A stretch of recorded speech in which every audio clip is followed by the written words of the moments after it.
Tidiane Thiam, bonjour. Bonjour Joël. Comment allez-vous?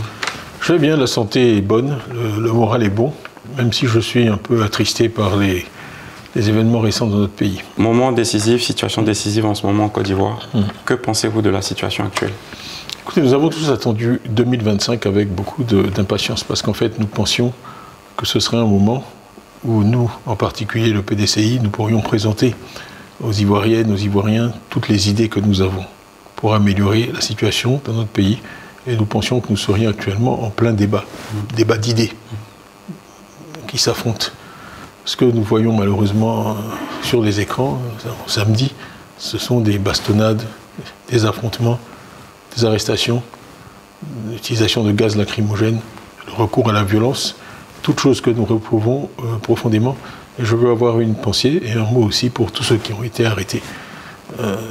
Je m'associe aux souffrances et aux préoccupations de leur famille et je vais mentionner deux personnes qui sont des militantes du PDCI, en particulier Djeneba Soumaoro, qui est une militante que nous connaissons toutes et qui est une personne fantastique, déterminée, énergique, qui a été maltraitée.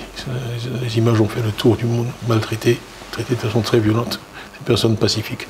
Madame Assata Chérif, qui a été arrêtée pour avoir simplement parlé à la presse étrangère. Ce n'est pas ce que nous souhaitons voir en Côte d'Ivoire. Mais comment vous pensez qu'on est arrivé à cette situation? C'est une question importante. À qui la faute? Moi, ce que j'observe, c'est que jusqu'ici, l'opposition avait organisé des manifestations de masse qui se sont déroulées dans les meilleures conditions, notamment en juin, le 14 juin, et aussi le 9 août. Et je crois que tous avaient salué la modération, le contrôle des militants qui s'étaient déplacés ce jour-là. Donc tout s'était passé dans de très bonnes conditions.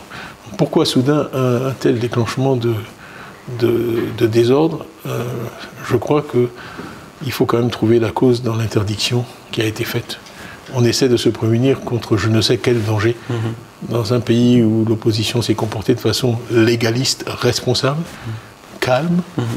Pourquoi créer un climat où on interdit aux uns et aux autres d'exercer une liberté fondamentale qui est la liberté de manifester pacifiquement?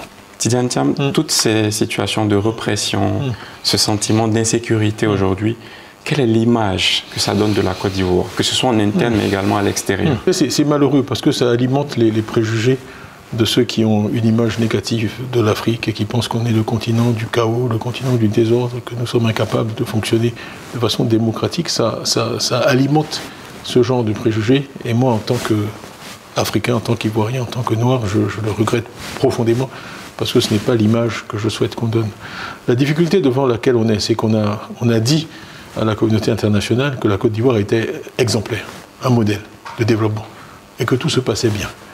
Alors, c'est difficile de réconcilier ce narratif, comme on dit de nos jours, très positif, avec le fait qu'on ait besoin de 44 000 membres des forces de l'ordre pour pouvoir organiser une élection, avec le fait qu'on interdise les manifestations. Si on a si bien travaillé pendant 15 ans, qu'on a si bien gouverné, et qu'effectivement on a 80% dans les élections législatives, on se demande pourquoi tout ce déploiement de force. C'est incompatible. Les deux choses ne peuvent pas être vraies en même temps. À savoir qu'on a très bien travaillé, que la population est extrêmement satisfaite, mais qu'en même temps on a tellement peur qu'elle exprime ce qu'elle pense qu'on est obligé de la réprimer et de lui interdire de se manifester. Alors, vous parlez justement de contradiction, Tidiane Thiam. Vous êtes aujourd'hui opposé au rassemblement des oufouettistes. On parle d'oufouettisme et d'un côté, on voit des brimades de la population. Oui. Qu'est-ce que tout ça signifie? Même si les circonstances sont tristes, là, je ne peux pas m'empêcher de sourire vu la manière dont vous avez formulé votre question, parce que l'oufouettisme, moi, je le cherche, je ne le vois pas. L'oufouettisme, c'est le dialogue. L'oufouettisme, c'est la paix. L'oufouettisme, c'est la non-violence. Et si je peux paraphraser Oufouet lui-même, ce n'est pas un vain mot, ce qui disait de la paix.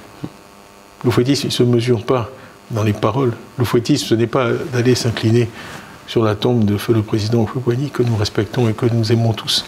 L'oufouettisme, c'est par son comportement d'être fidèle à son héritage, son véritable héritage qui n'est pas matériel mais qui est spirituel. C'est un message d'amour de son prochain, qui est un message qui n'est pas compatible avec les bastonnades, d'une violence extrême contre des gens qui n'ont en fait commis aucune action violente.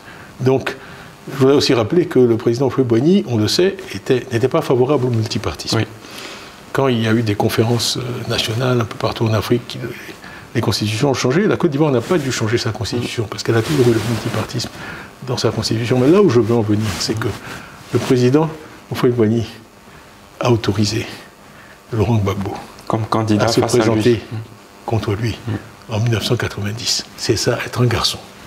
En décidant ainsi de permettre à son opposant historique, Laurent Gbagbo, de se présenter contre lui, le président Houphouët-Boigny a donné un exemple de courage et d'amour de son pays.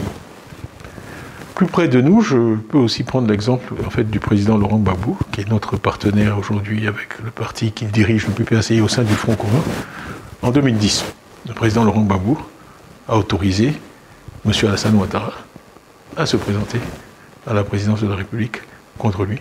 Ainsi d'ailleurs que son Excellence M. Henri Konan Bédié, à qui nous rendons toujours hommage, quand hommage mérité, a pu se présenter contre lui. C'est donc ça aussi, pour parler encore de façon familière, c'est ça aussi être un garçon. Tidiane Thiam, aujourd'hui, face à tout ça, est-ce qu'on peut donc dire que les dés sont joués?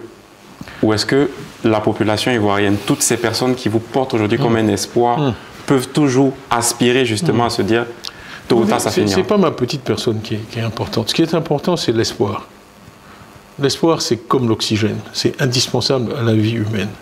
Pour qu'une société puisse prospérer, il faut que les individus qui constituent cette société puissent espérer. Et s'il y a une chose dont je suis fier dans ce que le PDCI et moi-même avons fait depuis 1 an et demi, c'est d'avoir redonné l'espoir aux Ivoiriens. Alors, de grâce, je leur demande de ne pas cesser d'espérer. Cette Côte d'Ivoire que nous souhaitons tous voir de paix, où règne l'amour de son prochain, où on ne gouverne pas au profit d'un clan ou d'un groupe, mais au profit de tous, où il y a une justice indépendante, impartiale, qui ne peut pas être instrumentalisée par l'État. Cette autre Côte d'Ivoire, comme nous l'avons dit dans notre slogan, cette autre Côte d'Ivoire est possible. Non seulement elle est possible, mais elle sera. Merci Tidiane Thiam. Merci.